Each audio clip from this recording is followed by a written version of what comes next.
Hey guys, Nabil here, and we are here today to talk about a special project that just started last week. I am, of course, talking about the Last Blade Webtoon. And if you don't know what a Webtoon is, it's basically a webcomic that is released on an episode basis, and it's usually split in seasons. I was not familiar with Webtoons until the recently launched the King of Fighters R's Letter Webtoon in Korea, and I did a few videos about that, and I love the format.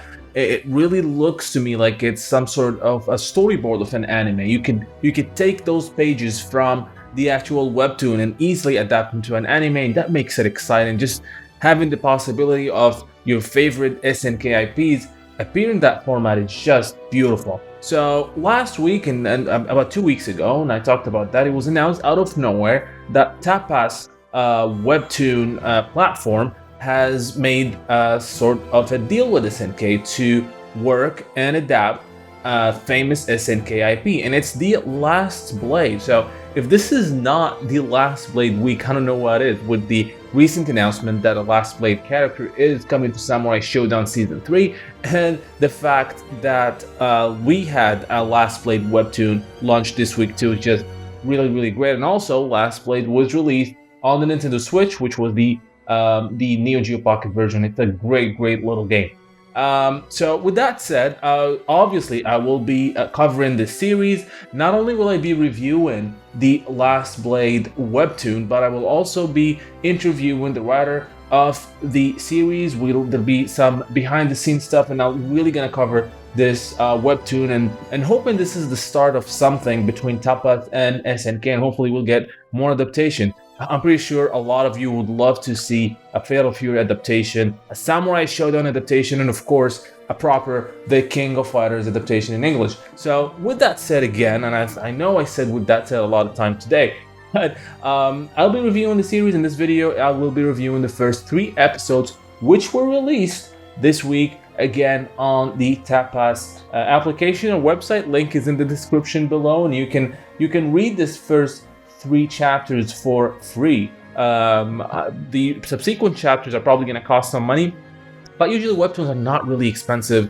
and really affordable. And the fact that it's going to be a weekly thing is really cool. They announced 2 seasons, I believe, so far, and it's going to be 12 episodes each. So we already have 3 episodes in. So we have an idea on how the story is going to go. We have an idea on the tone of the webtoon and what the story is about. Now, this is, you probably, I mean, if you're a Last Blade fan, you probably have seen the webtoon. If not, stop this video, go ahead and read the chapters, and then come back here as we review it, because I'll be talking full-on spoilers. So if you have not read it yet, I suggest you do it first before watching the video again. That just don't forget to watch the video after reading the webtoon. So the story opens with Kaede and Moria. Now, I learned a lot. I didn't play a lot of Last Blade back in the day. It was right after arcades were dying in Morocco, and we'd never had a Last Blade arcade cabinet. I only played it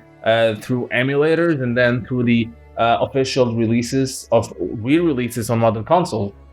So I learned a lot about the story dynamic here between these 2 characters, which is Kaede and Moria, which are adoptive brothers.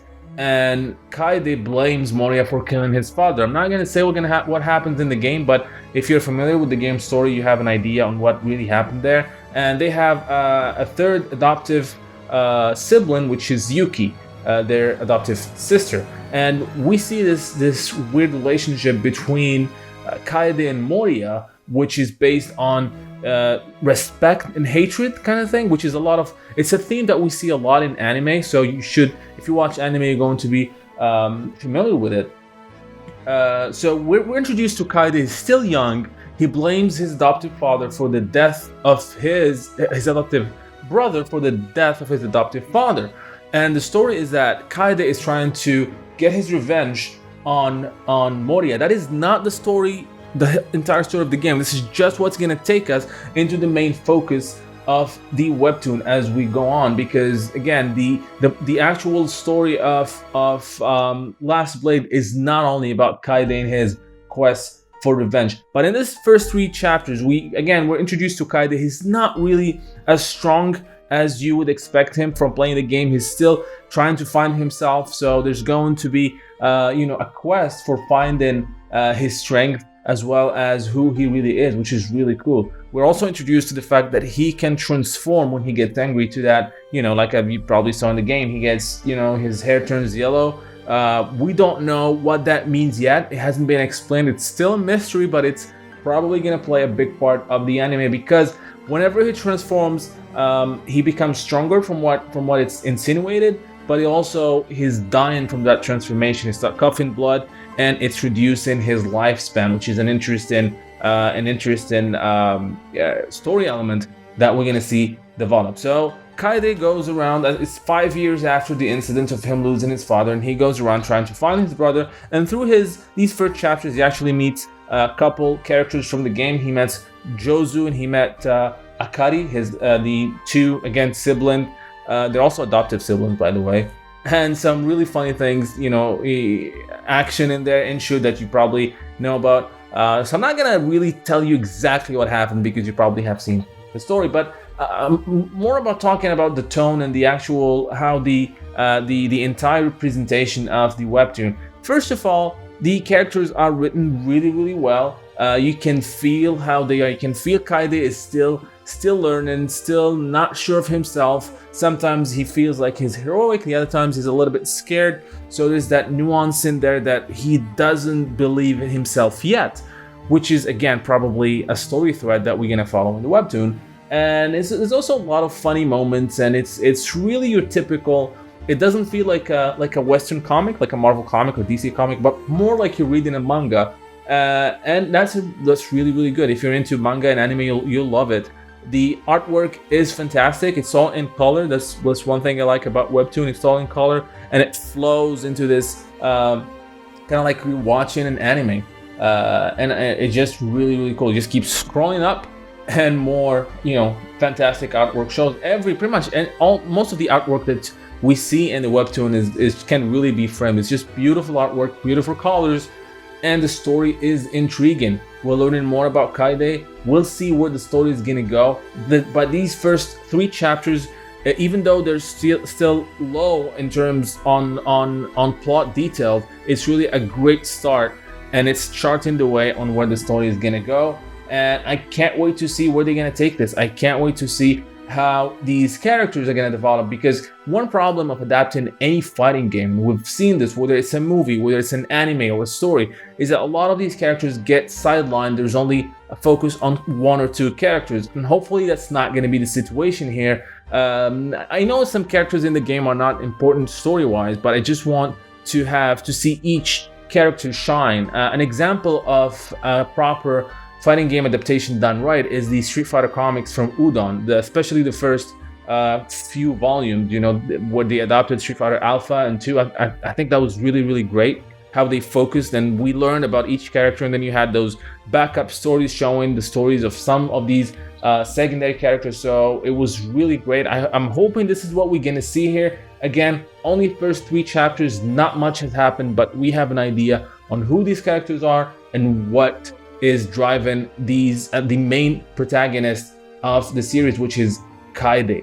Now, I will be following this webtoon pretty closely. I'll be reviewing each chapter as it happens. They're released every Tuesday, so I'll keep you posted when it's up. I hope you guys enjoyed this video. Let me know what you think about the webtoon so far from what you've seen. Is it something that you're happy with? Are you looking forward to more chapters? You have any issues? Let me know in the comment section. It'll be really interesting to see what you guys think. And of course, don't forget to like and subscribe if you have not done so. And until next time, thank you for watching.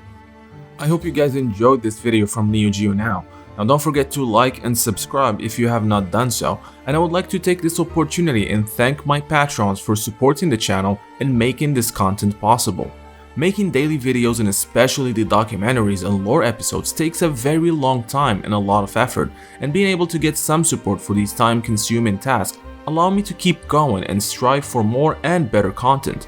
With that said, I want to give a big special shout out to Michael, Brian Yard, Fahad As-Suwaidi, Heinz Green 3, and SSBM Slick Tricks, as well as special thanks to Shaka Asamiya, Refugio Robles, Felipe Guiumara, Jiehao Zhu, and Gil Sao. Those of you who are not yet NeoGeoNow patrons, I hope you will check my Patreon page where you can become patrons, helping the channel produce more videos, as well as receive special perks that are exclusive to patrons, like early access to videos, exclusive making-offs, and other SNK digital goodies. Link for the NeoGeo Patreon page is in the description below. So until next time, thank you for watching.